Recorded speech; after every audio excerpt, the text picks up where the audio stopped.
নিরাপদ চাঁদপুর দাবিতে বৈষম্য বিরোধী শিক্ষার্থীদের বিক্ষোভ। চাঁদপুর থেকে চাঁদাবাজি, দখলদারি, মিথ্যা মামলা, হুমকি ও হয়রানিমুক্ত নিরাপদ চাঁদপুর চাই দাবিতে বিক্ষোভ করেছে বৈষম্য বিরোধী ছাত্র আন্দোলন।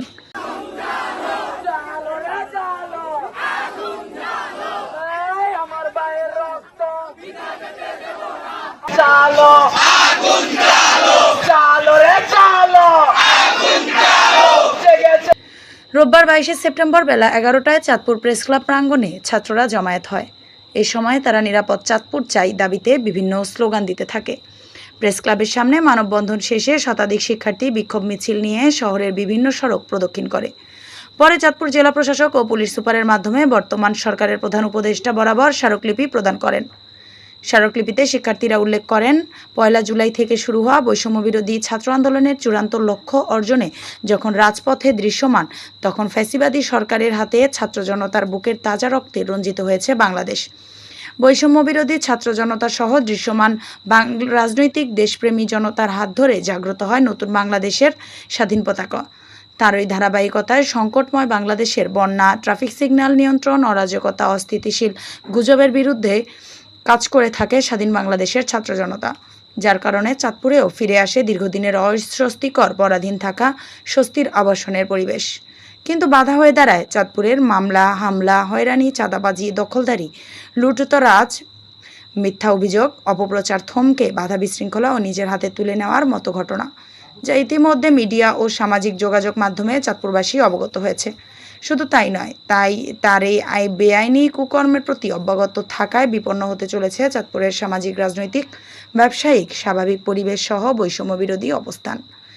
এজন্যই কি ফ্যাসিবাদী সরকারের হাতে ছাত্র জনতার বুকের তাজা রক্তে রঞ্জিত হয়েছে বাংলাদেশ? এসব ঘটনা দেশের বুলেট বৃদ্ধ শত শত তাজা রক্তের সাথে বেইমানি ও গাদ্দারি ছাড়া আর কিছুই নয়, বরং কোটি তরুণের শ্রমে, ঘামে ও রক্তে অর্জিত নতুন স্বাধীনতার পরিপন্থী। এমত অবস্থায় মামলা, হামলা, হয়রানি, চাঁদাবাজি, দখলদারি, লুটতরাজ, মিথ্যা অভিযোগ, অপপ্রচার ও আইন নিজের হাতে তুলে নেওয়ার মতো অপরাধে ব্যবস্থা গ্রহণ ও চাঁদপুরে বৈষম্য বিরোধী ছাত্র জনতার বিরুদ্ধে মিথ্যা মামলা প্রত্যাহার সহ নিরাপদ চাঁদপুর দাবি করেন। বরাবর বাংলাদেশের ইতিহাসে ব্রিটিশ আমল থেকে এই রক্ত দিতে ছাত্ররা কখনো পিছপা হয় নাই। যতবার বাংলাদেশের ইতিহাস লেখা হয়েছে ততবার রক্ত দেওয়া লেখা হয়েছে। বর্তমান 2024 সালে আমরা যে ছাত্র এবং জনতার অভ্যুত্থানের মাধ্যমে যে স্বাধীনতা আনছি, এই স্বাধীনতার মূল লক্ষ্য হলো জনগণ বান্ধব সরকার গঠন, জনগণ বান্ধব প্রশাসন গঠন। আমরা জানি নিয়ম অনুযায়ী যখন একটি অভিযোগ দায়ের হয় কোনো মামলা করার জন্য, তখন একটি সাধারণ তদন্ত করার মাধ্যমে ন্যূনতম সত্যতা যাচাইয়ের পরে সেই মামলা রুজু করতে হয়।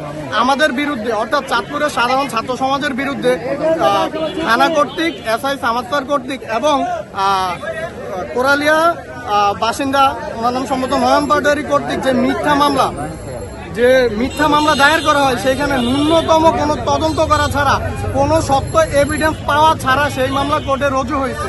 আমরা এটা তীব্র নিন্দা ও প্রতিবাদ জানাই।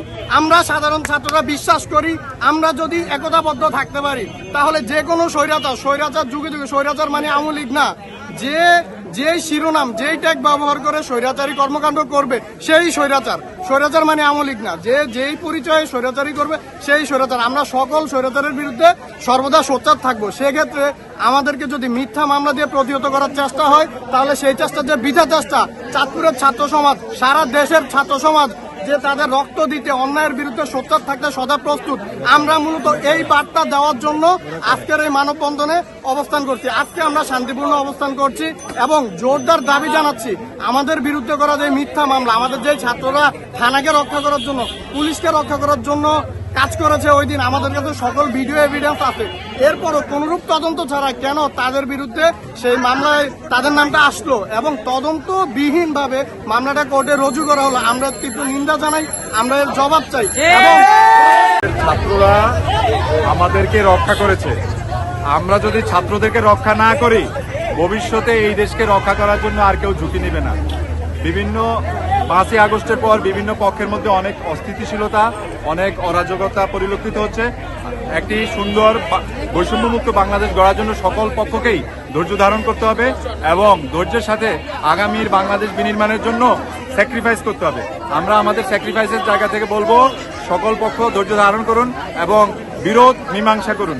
আমি সকলকে অনুরোধ করব, একটি সুশৃঙ্খল বাংলাদেশ আমরা চাই, কোনো রকম বিভেদ, বৈষম্য, হিংসা, হানাহানি চাই না। সকলকে